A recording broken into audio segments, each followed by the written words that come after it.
Bonjour à tous. Alors, j'ai décidé de vous faire une vidéo favori du mois de novembre en l'occurrence, parce que c'est vrai que j'aime bien moi aussi regarder des chaînes YouTube autour du lifestyle, de la beauté, etc. Et j'aime bien ce format de vidéo, alors je me dis que peut-être que ça va vous plaire aussi. Je sais pas où regarder parce que j'ai un nouveau téléphone. Du coup, voilà, je vais regarder par là, mais j'espère que c'est bien là. Ce que je propose en fait, c'est bon bah, j'espère que ça vous intéressera. Enfin, je ne sais pas, on verra bien.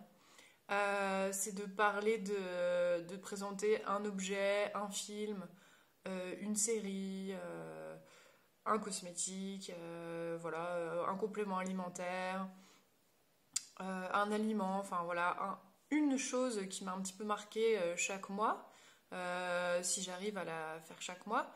Et voilà. Pas forcément tous les mois de la même façon, mais voilà. Bon, eh ben, sans plus tarder, je vais vous parler de la série qui m'a le plus, la série qui m'a bien plu au mois de novembre. C'est la série Le jeu de la dame sur Netflix. C'est une série qui tourne autour du jeu des échecs et d'une figurante principale dont on suit la vie de l'enfance à début de l'âge adulte. C'est une mini-série de 7 ou 8 épisodes, je crois qu'il n'y a pas de saison 2. Oh bah je perds ma voix, pardon. Il n'y a pas de saison 2. Voilà, c'est une saison 1 unique. Et alors j'ai regardé avec mon copain et on a bien accroché tous les deux. Ça commence tranquillement, mais on s'attache, je trouve, bien au personnage et on a envie de savoir la suite, quoi. C'est pas non plus, comment dire, c'est pas une série avec de l'action, des rebondissements vraiment fous, etc. C'est plus, voilà, on s'attache, on entre dans l'univers et on a envie de suivre la suite.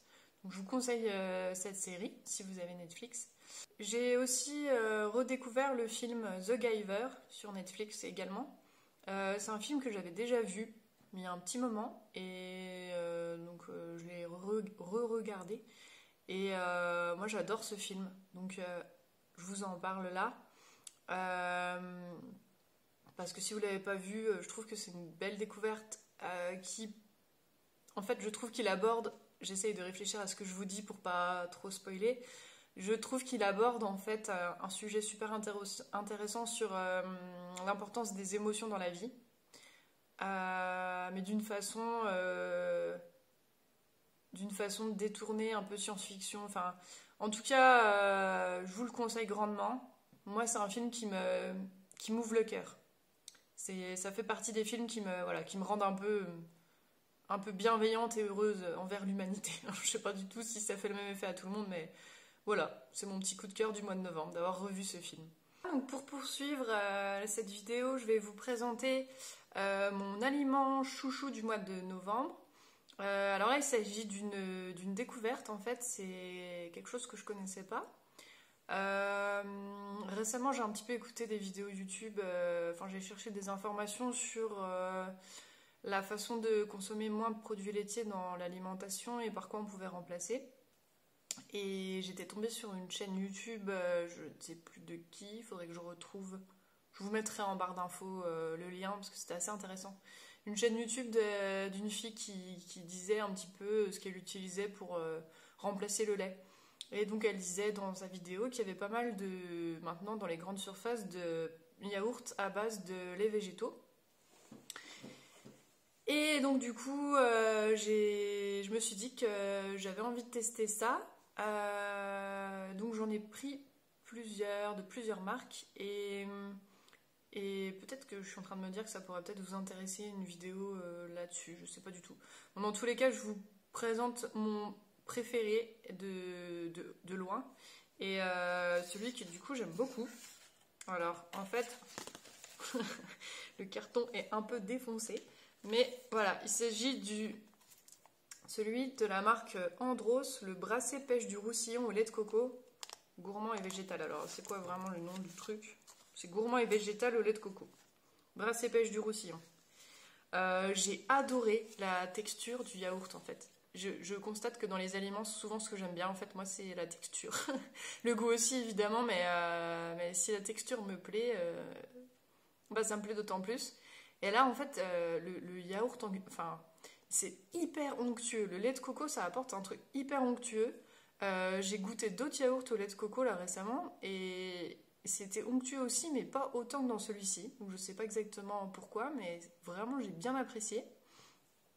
C'est une version avec des morceaux, par contre, ça fait vraiment type yaourt aux fruits avec des morceaux qu'on peut trouver dans plein d'autres marques avec du lait quoi. Donc si vous aimez pas les morceaux, ben ça à savoir. C'est pas bio, les morceaux de pêche ils ne sont pas bio, donc ça c'est un petit peu dommage.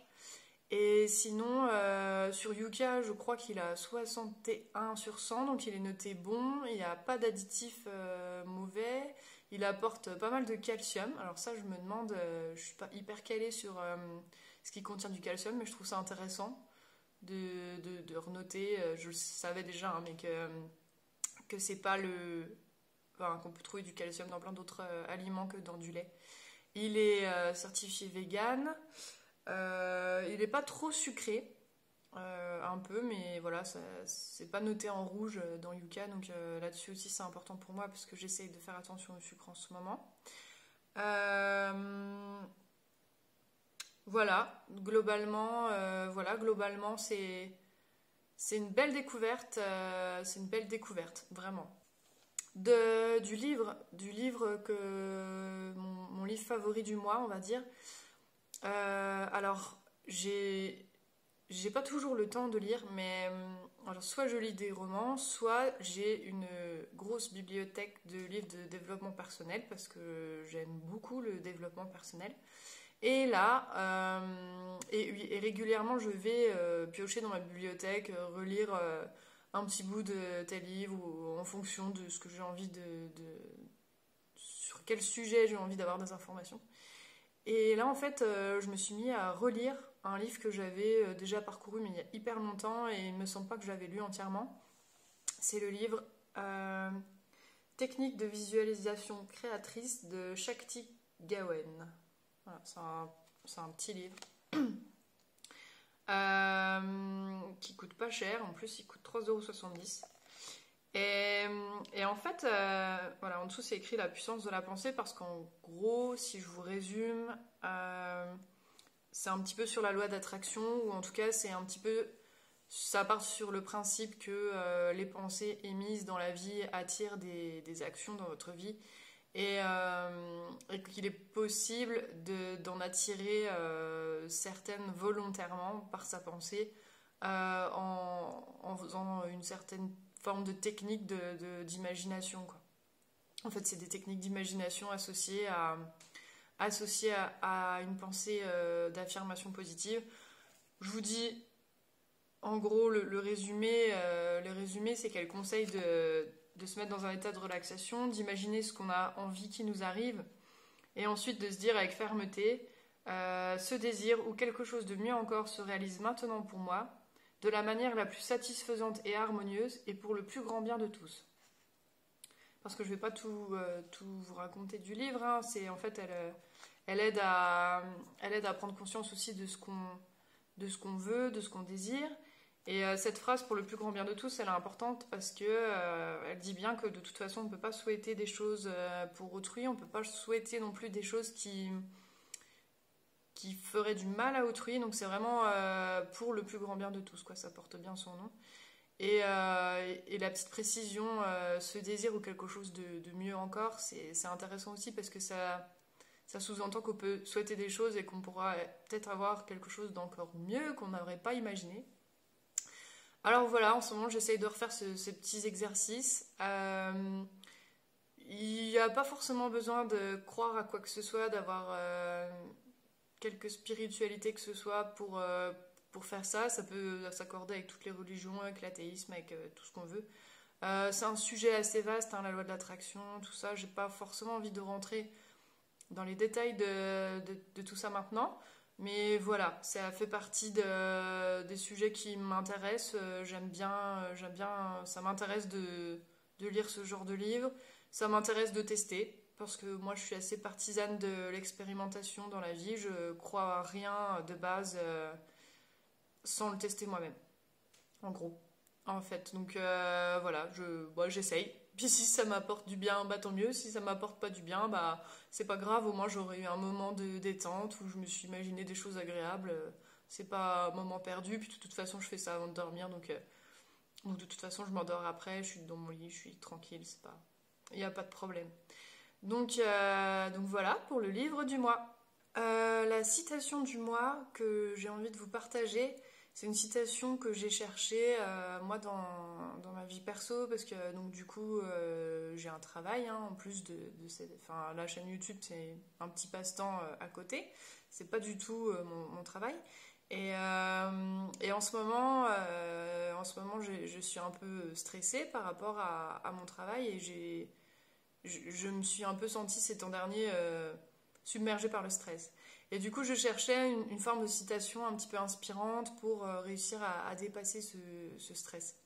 Et j'ai trouvé une citation qui m'a mais vraiment parlé à 100% parce que c'est un peu un fonctionnement que j'ai dans le travail, dans la vie de tous les jours. Enfin, dans le travail, je suis obligée, mais dans la vie de tous les jours, je fonctionne aussi comme ça. Et je me suis dit que c'était absolument parlant pour moi et peut-être pour vous, pour beaucoup de monde. La citation, c'est une citation de David Allen et je vais sûrement un peu la modifier avec mes mots parce que j'ai pas une super mémoire. Mais si je me souviens bien, ça dit que les gens sont stressés non pas parce qu'ils ont trop de choses à faire, mais parce qu'ils n'ont pas terminé ce qu'ils ont commencé. Et moi, ça me parle, mais tellement, parce que je commence toujours un milliard de trucs en même temps. Et, et selon l'envie du moment, là je parle dans ma vie perso, hein, je vais aller faire, je sais pas, je vais aller commencer à lire un bouquin, après je vais aller faire du jardinage, après je vais faire de la guitare, après, et puis je laisse un peu tout sorti, et puis, bon bref, je vais pas vous raconter toute ma vie, mais oui, globalement, ça me parle sur le fait de bien rester un peu focus sur une action et d'aller de A à Z dans cette action. Et dans le cadre de mon travail, je suis pour le coup là obligée de faire plein de choses de front et je peux pas forcément aller de A à Z tout le temps sur une action. Et donc ça, c'est vrai que ça m'a bien parlé sur le fait qu'effectivement ça fait une charge mentale en fait d'avoir bah, c'est comme sur un ordinateur quand on a 150 dossiers ouverts en même temps, ça consomme de la mémoire quoi. Bah, c'est pareil, dans la tête ça fait une charge mentale en fait d'avoir 36 000 trucs ouverts en même temps dans sa vie. Et effectivement, ça m'a vraiment parlé cette citation. Donc je vais essayer de la prendre en compte et de plus terminer les choses avant d'en entamer d'autres, que ce soit dans la sphère privée, dans la sphère pro. Et voilà, je vous partage avec vous cette petite citation et cette petite réflexion du mois de novembre. Je voulais aussi partager avec vous un site internet favori de ce mois-ci. C'est une amie en fait qui cherche à faire des cadeaux de Noël du secteur, de la région, qui m'a parlé d'un site qui s'appelle les libraires du Grand Est. Parce que nous on habite dans la région, j'habite en région Grand Est, en Lorraine. Et en fait, c'est un site qui regroupe toutes les petites librairies du Grand Est, du secteur. Et j'ai trouvé ça super parce que c'est vrai qu'en termes de librairie, j'avoue que moi j'ai un peu tendance à utiliser la Fnac. Bon, j'essaye d'éviter Amazon, mais bon, ça peut arriver. Ou des grands groupes comme ça. Et c'est vrai que finalement, pour le coup, c'est pas forcément plus cher, voire même souvent c'est parfois moins cher dans des petites librairies comme ça. Et puis ça me plaît plus de faire marcher des librairies du secteur. Donc je pense que cette forme de... Ce site doit, je pense, exister pour d'autres régions de France. En tout cas, ça peut être intéressant si vous voulez un peu creuser, si vous achetez souvent des livres ou si vous aimez bien offrir des livres, etc. C'est vrai que pour favoriser les circuits courts, j'ai trouvé que c'était une super démarche, un super site. D'ailleurs, j'ai acheté un petit livre du coup dans une librairie que je connais pas qui est à 50 km de chez moi. Je trouve ça bien mieux que de l'acheter et me le faire livrer depuis l'entrepôt de la Fnac qui se situe je sais pas où en France. Donc voilà, c'est une belle découverte. Mon cosmétique favori du mois de novembre, c'est le sérum concentré acide hyaluronique d'Aromazone que je vous avais présenté dans la vidéo All Aromazone. Là, il en reste, on va dire, un gros, à peu près la moitié, un peu moins de la moitié. Je l'utilise et mon conjoint l'utilise aussi, donc en fait, il descend quand même assez vite. C'est vraiment, j'ai pas terminé en fait de le tester sous toutes les formes dont j'ai envie de le tester, mais j'en parle déjà maintenant en guise de favori du mois de novembre parce que j'adore en fait, je le trouve super.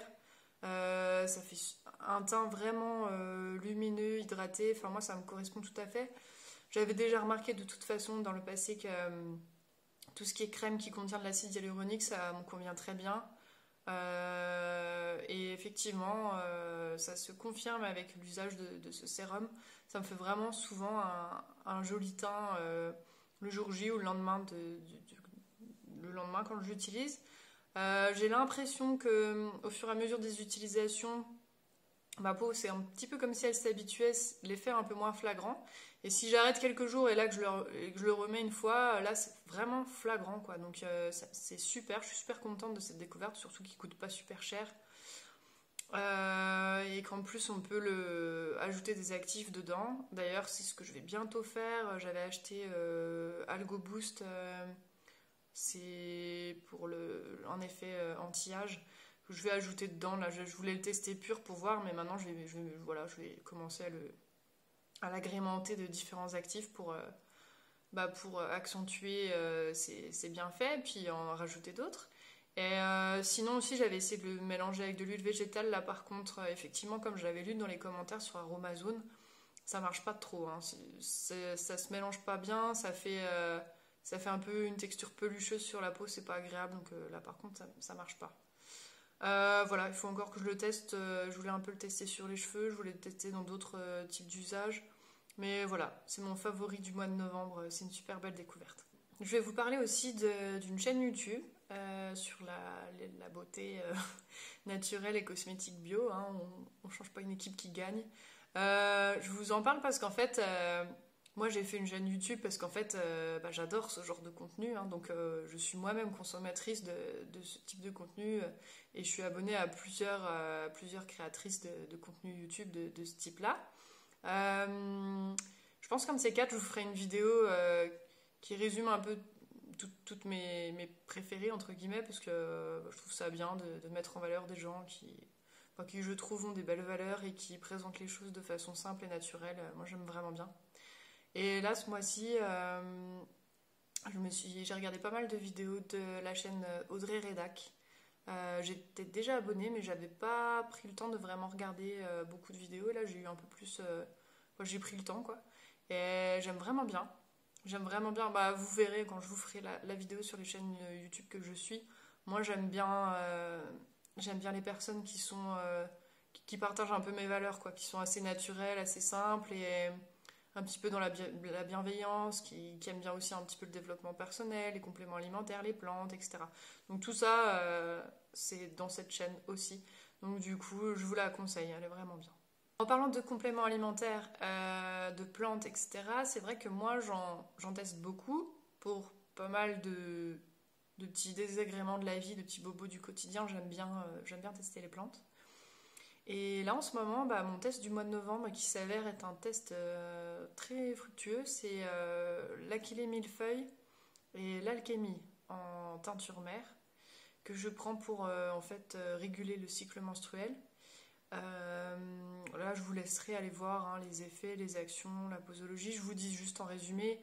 En gros, ça a une action progestérone-like et donc ça a un effet assez apaisant, notamment sur le syndrome prémenstruel. Et effectivement, j'ai été beaucoup plus détendue dans cette période prémenstruelle au mois de novembre que ce que je peux être habituellement. J'ai juste un jour, on va dire, où je me suis un peu transformée en volcan. Mais le reste des jours, alors qu'habituellement ça s'étend plutôt sur une semaine de volcan, hein, là c'était un jour, donc je suis super contente en fait. À voir sur le long terme, sur la durée, mais en tout cas après un mois de prise, j'ai déjà vu un super effet en un mois. Donc c'est prometteur, c'est des plantes. Il faut toujours bien regarder pour les effets secondaires parce qu'il y a pas mal de plantes qu'il ne faut pas prendre si vous prenez tel ou tel médicament, si vous faites de l'hypertension, etc., etc. Donc tout ça, il faut bien regarder. Je vous laisse prendre la responsabilité de regarder par vous-même. En tout cas, deux super plantes que j'ai découvertes ce mois-ci et je suis super contente. Et pour finir, je vais vous présenter un objet. Je trouve que parfois c'est sympa. Alors, je ne sais pas si je le ferai tous les mois, mais il y a des objets dans la vie qui nous apportent du bonheur en fait à l'usage. Et alors, c'est le cas de. Alors, elle est juste derrière moi. De ma lampe de sel de l'Himalaya. Hop, qui est là. En fait, j'essaierai de mettre dans la vidéo quand je ferai le montage une photo du rendu de nuit. Donc c'est une lampe qui fait une lumière douce orangée et j'adore cette lumière, je la trouve hyper réconfortante. J'adore. Et puis en fait, donc là je l'ai pris sous forme de boule. Normalement, ce sont des lampes qui sont souvent sous forme de pierre un peu brute. Enfin, pas polie, pas sous forme arrondie comme ça. Moi, j'aime beaucoup la forme arrondie aussi, je trouve que c'est doux. Et ça a priori aussi des vertus de purification des ondes de l'atmosphère, de l'ambiance de la pièce. Je me souviens plus exactement comment ça marche exactement. Mais je me souviens qu'il y avait aussi ça. Alors je ne sais pas si... Je ne sais pas, j'ai jamais vraiment fait gaffe à si je me sentais mieux quand elle était allumée que sans. Mais j'aime tellement de toute façon, rien que pour l'aspect décoratif que... Voilà, c'est mon gros... Enfin, j'adore, quoi. Et c'est mon favori du mois de novembre parce que... novembre, décembre, voilà, c'est des mois où la luminosité, elle est vraiment... Enfin, les jours sont vraiment courts. Donc, du coup, le soir, j'allume pas mal de petites lampes d'appoint, etc. pour faire des petites ambiances chaleureuses, cocooning. Et cette lampe, elle est vraiment géniale pour ça. Moi, je l'adore, je l'adore. Voilà, c'est l'objet du mois de novembre que j'adore. Je l'ai acheté en magasin bio. Enfin, je l'ai acheté. J'avoue, je me l'ai offert pour mon anniversaire en magasin bio. Et ça coûtait, je crois, environ 35 euros. Et je suis super ravie de cette petite lampe. En plus, je l'ai mis à côté d'une petite plante. Je trouve que ça va super bien avec. C'est un ficus ginseng, je sais pas comment on dit. Voilà, j'ai l'impression que c'est le petit côté... la petite planète Mars à côté de la savane. Je sais pas, voilà, moi je me fais mes petites imaginations. Enfin voilà, tout ça pour dire que je trouve ça cool d'avoir des objets qui nous plaisent dans la vie. Et elle en fait partie. Je trouve ça cool aussi de partager des recettes. Et, la recette du mois que j'ai testée et que je trouve toute simple mais très bonne. Je vous la mettrai en barre d'infos. C'est une recette tout simplement de pommes de terre aux herbes cuites au four et à l'huile d'olive. Et j'ai fait ça avec des chipolatas à la poêle. Et j'ai trouvé ça super bon. En fait, c'était craquant. En plus, j'ai du romarin dans mon jardin. J'ai pas mal d'herbes dans mon jardin qui est pas encore mort. Je sais pas si ça tient l'hiver, ça, mais on verra bien. Mais pour l'instant, il y a encore du persil, du romarin, il y a encore pas mal de trucs. Et du coup, ça a super bien parfumé les pommes de terre et j'ai trouvé ça super bon. Donc voilà, je me dis que ça fait partie aussi des choses que j'aime bien regarder chez les uns, chez les autres, les petites recettes. Donc je vous mettrai les petites recettes en barre d'infos. Et n'hésitez pas si vous voulez partager vos favoris ou commenter certaines choses que je peux dire, ou apporter des précisions, ou apporter je ne sais quoi. Si vous avez envie de commenter, n'hésitez pas. Si vous avez envie de mettre un pouce, c'est comme vous le souhaitez. Je suis toujours preneuse, c'est sûr, parce que ça met un peu de visibilité à ma chaîne YouTube qui est débutante. Mais franchement, je ne vais pas vous le dire à chaque vidéo, je trouve ça un peu pénible, les gens qui le répètent tout le temps. Donc vous vous abonnez si vous avez envie, si vous n'avez pas envie, ou si vous n'avez pas envie de mettre de pouces, tout ça. Faites vraiment ce que vous voulez. Je vous souhaite une très bonne journée et je vous dis à bientôt. Au revoir.